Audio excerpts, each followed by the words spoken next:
Hello and welcome. अगला question है हमारे पास, what are the circumstances when wife is not entitled to maintenance. ये क्वेश्चन हमारे पास BGS 2011 में पूछा गया है। तो हमें वो सर्कमस्टांसेस बताने हैं जब वाइफ जो है वो एंटाइटल्ड नहीं होगी मेंटेनेंस को लेके, मतलब उसको जो है मेंटेनेंस नहीं मिलेगा। आंसर हम स्टार्ट करेंगे इंट्रोडक्शन से। इंट्रोडक्शन में आ गया हमारे पास कि जो टर्म है मेंटेनेंस वो डिफाइंड नहीं है कोड में। जो टर्म है वो नैरोली कंस्ट्रू नहीं की जानी चाहिए, एक नैरो व्यू के साथ नहीं देखा जाना चाहिए कि जो मेंटेनेंस है वो सिर्फ इंक्लूड करती है या लिमिट की जाती है सिर्फ फूड तक, क्लोथिंग तक, शेल्टर तक। तो मतलब सिर्फ रोटी, कपड़ा और मकान तक ही वो जो है सीमित नहीं देखा जाना चाहिए उसको।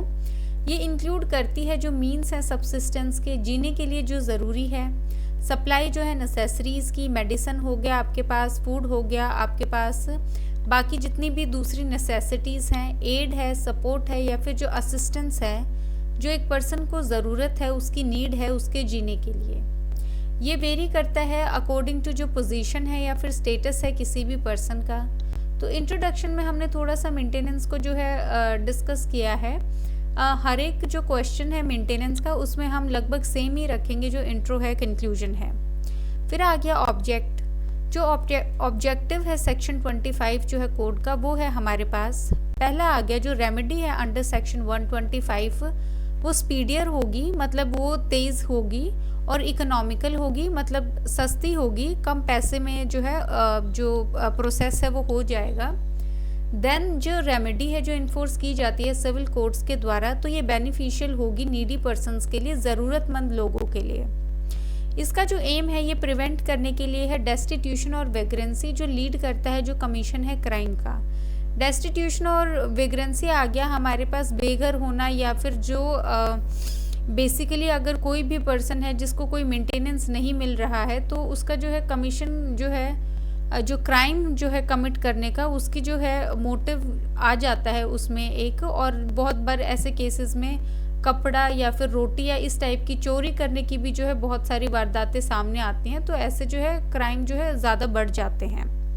अब यहाँ से जो है मेन कंटेंट स्टार्ट होता है आंसर का, जो कि है हमारे पास सर्कमस्टांसेस जब वाइफ जो है वो इंटाइटल्ड नहीं है मेंटेनेंस को लेके। इसमें आगे जो फॉलोइंग है वो सर्कमस्टांसेस है जब वाइफ जो है वो रिफ्यूज़ कर सकती है या कैंसिल कर सकती है, जो कोर्ट है वो कैंसिल कर सकती है जो मेंटेनेंस है वाइफ का। पहला आ गया wife living in adultery, wife adultery में है, सेक्शन 125 सबसेक्शन 4। इसमें आ गया अगर वाइफ जो है वो लिविंग इन अडल्ट्री है, मतलब अडल्ट्री में रह रही है, तो ये जो है डिसएंटाइटल करेगा उसको कि वो क्लेम करे मेंटेनेंस।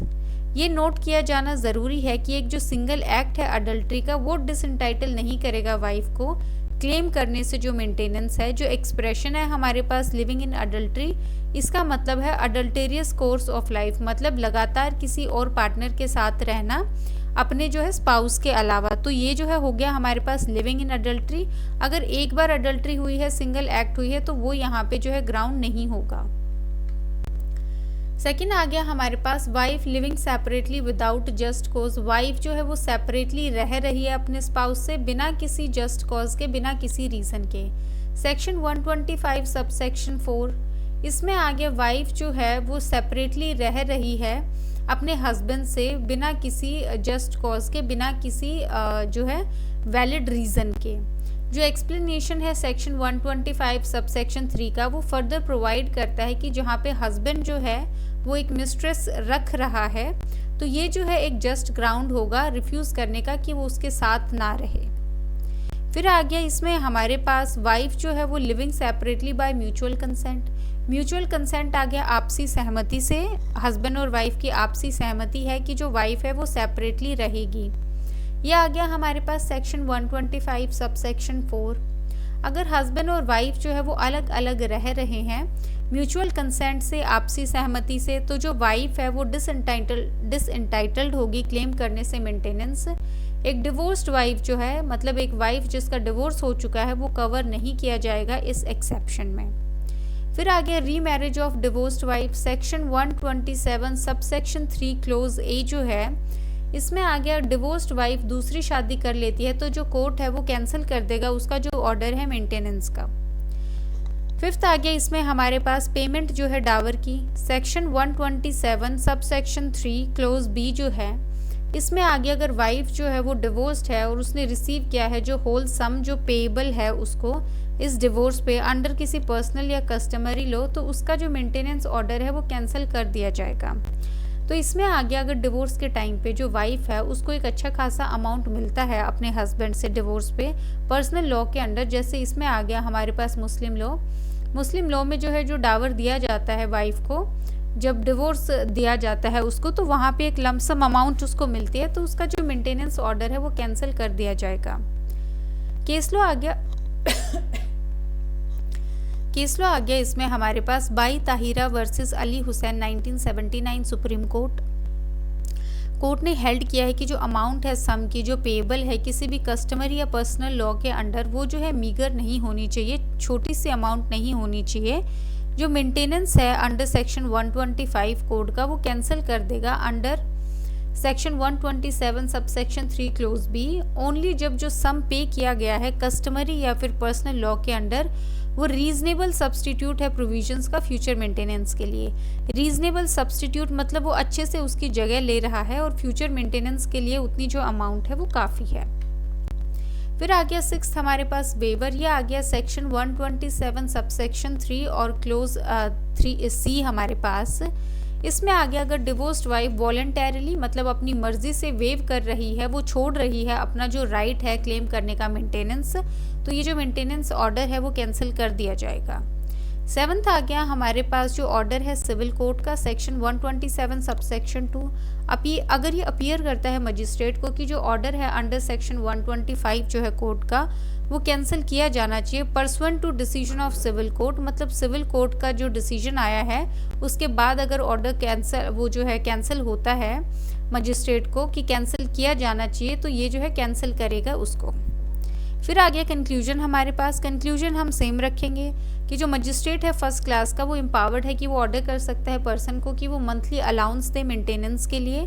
मजिस्ट्रेट ऑर्डर कर सकता है जो फादर है मैरिड फीमेल चाइल्ड का मेंटेनेंस के लिए जब तक वो अटेन नहीं करता है उसकी मेजॉरिटी, अगर हस्बैंड जो है वो पोजेस नहीं है सफिशिएंट मीन्स का। तो बेसिकली कंक्लूजन हमने सेम रखा है, इंट्रो हम सेम रख रहे हैं, ऑब्जेक्ट हम सेम रखते हैं और जो कंक्लूजन है हम सेम रख रहे हैं मेंटेनेंस के क्वेश्चंस में। जो बीच का कंटेंट है जो हर एक क्वेश्चन का डिफरेंट है, आपको ये डिफर करना है। बाकी इस क्वेश्चन में 2-3 बातें ध्यान रखने वाली हैं। पहला यही कि हमने 10-15 मार्कर के हिसाब से किया है। ये क्वेश्चन जो है काफ़ी बार पूछा जाता है बहुत सारे स्टेट्स में, तो आप इसको जो है वो ध्यान से करें। इसमें हमारे पास 7 सिचुएशंस हैं। अगर 5 मार्कर क्वेश्चन आता है आप छोटा सा इंट्रो लिखेंगे, उसके बाद जो है आप ऑब्जेक्ट को स्किप करेंगे और आप जो टेबल बनाएंगे जहाँ पे आपको 7 कंडीशंस लिखनी है साथ में, और नीचे जो है 2-2 लाइन में या फिर की पॉइंट्स में आप यहीं पे एक्सप्लेन करेंगे और उसके बाद जो है कंक्लूड कर देंगे। तो ऐसे करके जो है 5 मार्कर का अटैम्प्ट करेंगे। सिर्फ एक शीट में आपको अटैम्प्ट करना होता है 5 मार्कर क्वेश्चन, तो आप ट्राई कीजिए, आप टेबल की हेल्प लें जिससे आपका जो है स्पेस अच्छे से यूटिलाइज हो और जितनी भी इन्फॉर्मेशन आपको पता है उस आंसर के बारे में वो आप अच्छे से एग्जामिनर को कन्वे कर सकें। बाकी जो है इस आंसर में हमने सब कुछ इंक्लूड कर लिया है। So thank you.